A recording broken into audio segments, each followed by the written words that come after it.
Coming up, we take a closer look at Microsoft Teams, the latest addition to Office 365 that makes it easier for you to chat in groups, socialize, and collaborate. We'll walk through the experience of chatting, sharing files, and hosting online meetings, plus how your teams can connect to external services. And if you're an IT admin, we're going to show you how you can configure Microsoft Teams for your organization.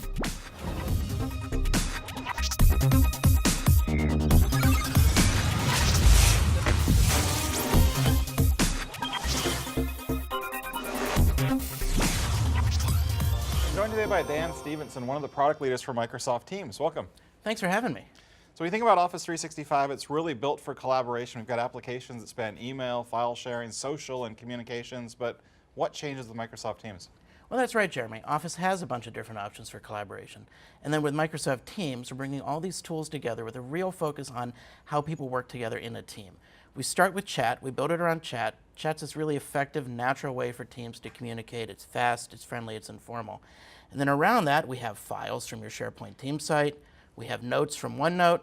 We have Planner, so you can have project plans from Microsoft Planner.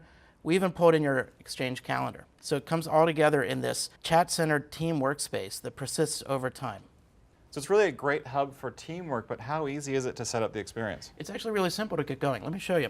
So here I am on the Office 365 homepage, and you see we have a tile for Teams in the app launcher. Go ahead and click on that, and I'm going to open up the Teams web app, which you can also get to by going to teams.microsoft.com. Now, I'm a new user in this web app, and so in the upper right there, I have a button to download the desktop client. We can go ahead and click that. I actually prefer to use the desktop client. It gives me single sign-on, better caching, better performance. We have clients for Mac. We also have clients for Windows and Android and iPhone. Okay. Now, I've got the client already installed on my machine, so I'm just going to go over to my other desktop here, go to Start, Teams, up comes the desktop app, and here I am in Microsoft Teams. On the left side, you can see that I've got a main navigation bar here with activity, chats, teams, meetings, and files. Down this column here, I've got all the different teams I'm on, including channels. Now, channels are this really convenient way to organize the different messages within a team. You might have a couple teams. Within each team, you might have a few channels. It really depends on how things go and what the culture of the team is. If there's an unread message in a channel, it shows up as bold. And if I'm @mentioned or a message is sent as important, or if there's a meeting going on, other decorations show up as well, which I'll talk about in a second. Okay. Let's go in and see how easy it is to chat. So let's just send a quick chat message here. I'm going to send hello world. Send that out. And then the thing you notice right away is at the bottom of every message, there's a reply button. So I can reply here, I can reply to any other message, and we have this simple threading built in right away. Now, if I really like this message, looks like a few people have beat me to the punch, I can click the thumbs up and like it. But let's say I want to make sure you're actually paying attention, Jeremy, because I know you might not be. And I'm not. You're absolutely not. So I'm going to @mention you. And here we go, @Jeremy. And it auto-completes from my address book. And I send you an @mention. And then on your screen, I see my notification here in the lower right-hand corner. I click on that. Are you there? Yes, I am. But I see here there's a bookmark icon that says save. What do I do with that? Well, go ahead and click that, and it's going to save it into a favorites in the upper left. I also see that you're modeling the dark theme there. That's personal choice. It's pretty popular with a lot of folks on our own development team, actually. So I can also use rich text for more formal posts. Something where I want to say, give it a subject, put in some bulleted lists, some numbers, things like that. So I took my daughter to the state fair the other day, and she went sheep riding. So we had some. Oh, it was awesome. So we had some rules for that. Hold on tight, hold on tighter, just in case wear body armor. And this is a pretty important message, so I'm going to mark that as important as well. This is really convenient for when you want to send something a little more than just a short blurb back and forth. And you also see, as things are going by on my screen, that I'm getting notifications, I'm getting @mentions, everything is badged and easy to find for me. So that smiley face that we saw in terms of the replies and some of that dialogue there, is that just a set of emojis? Oh, it's a lot more than that. Let's take a look. So we've got emojis, of course, but we also have animated GIFs. We have stickers that you can caption, all sorts of things. Let's grab some stickers. We'll get this happy robot here, and we'll say something exciting about Microsoft Teams is great. All right.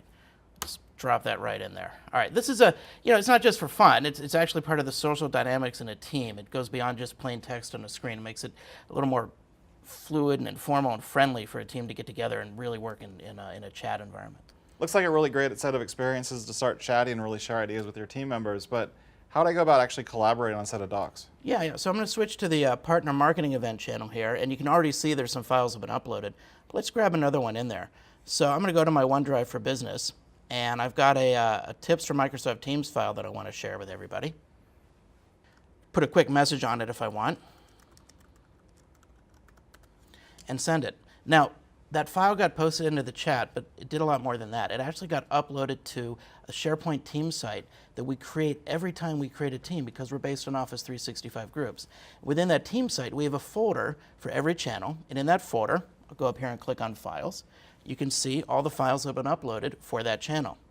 Now, let's go a little further here. I think these tips are pretty important. Everybody should be reading them. So I'm going to actually click on that and make it into a tab. And what that's going to do is add it across the top there, right next to Conversation Files and Notes. Now, anytime anybody comes into this channel, they see that pin there. This is a great way for me to personalize the channel, personalize the team, just for me, just for my team. So you've pinned a file, and your files are basically going to a doc library in SharePoint that's been created for that channel. But I see notes here as well. Yeah, we sure do. So we've got notes where you can go into OneNote, and I can create a notebook page. You know, perhaps I want to create something about a marketing plan that we have coming up. I can edit that in here. It's a really nice web editor we built straight in to Microsoft Teams, or I can open it up in OneNote. So a few more tab options we have here as well, of course. I can add Planner here, I can add Power BI, any Office document, SharePoint doc library, and a lot more coming soon that we can add in there. So earlier I noticed there was a video icon. What does that do? Yeah, so that's for meetings, of course. I can click on that, and I start an ad hoc meeting in the channel.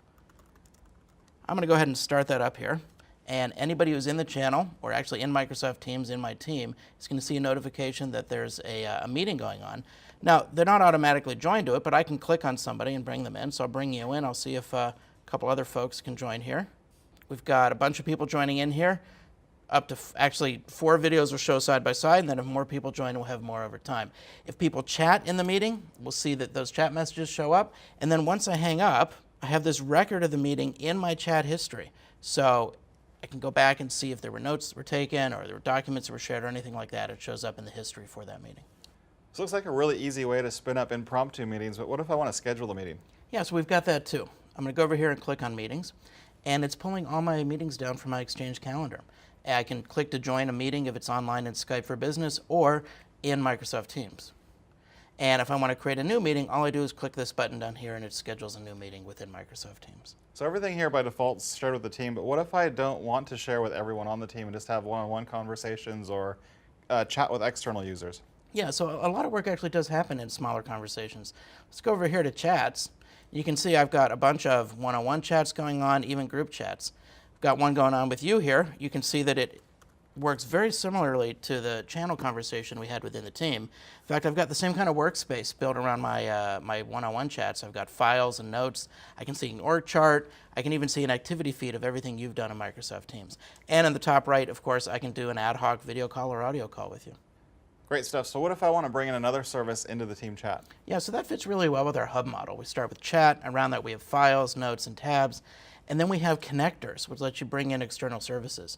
So let me go over here, back into my event channel here, and I'm going to click on ... and go to connectors. And you see here I have a list of all the different connectors we have available. A lot of these are for development teams, Visual Studio, GitHub, that kind of thing. We also have some fun ones, or more general purpose ones like Twitter and Bing News. Great list of connectors that you have there, but how easy is it to pull that into my feed? Yeah, so I'm going to just add a Twitter one here. Let's go ahead and get that going here. Now, what's your Twitter handle there? MSFT Mechanics.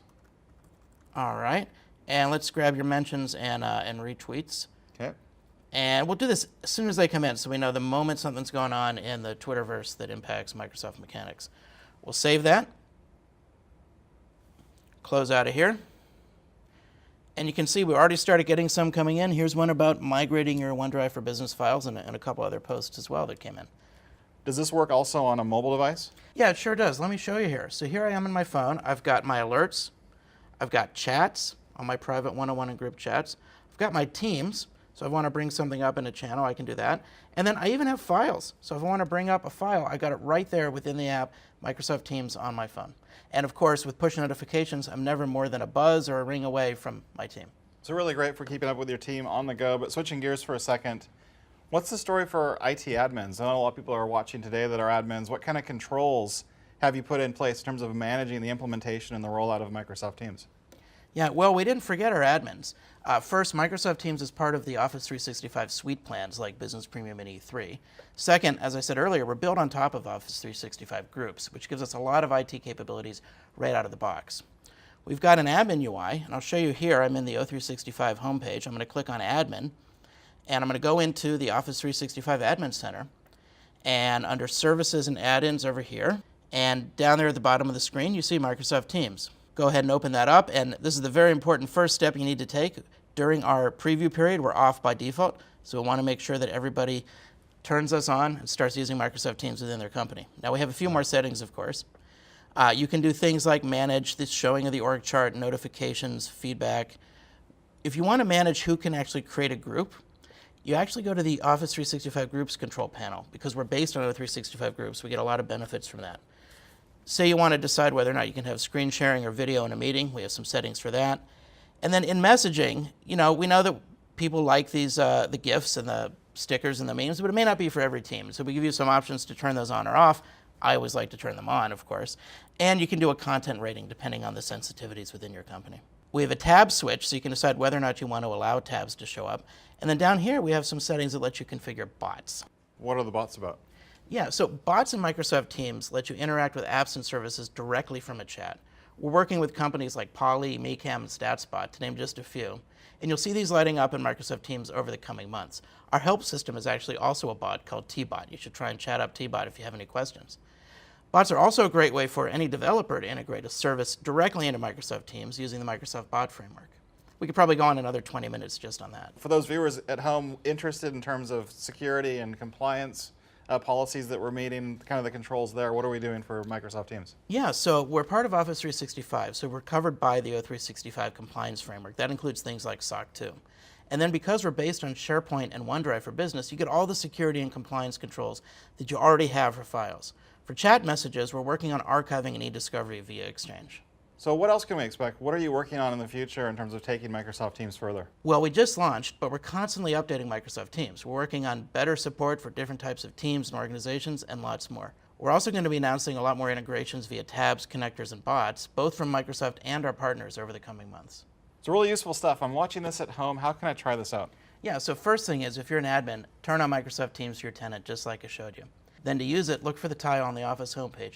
Or better yet, point your browser to teams.microsoft.com. Get your team together and get started. Our preview is available worldwide in 19 different languages. For more info, check out the link below. It's a really great overview, Dan. Thanks for joining us today. And also, don't forget to keep checking back to Microsoft Mechanics for the latest in tech updates. Thanks for watching, and goodbye for now.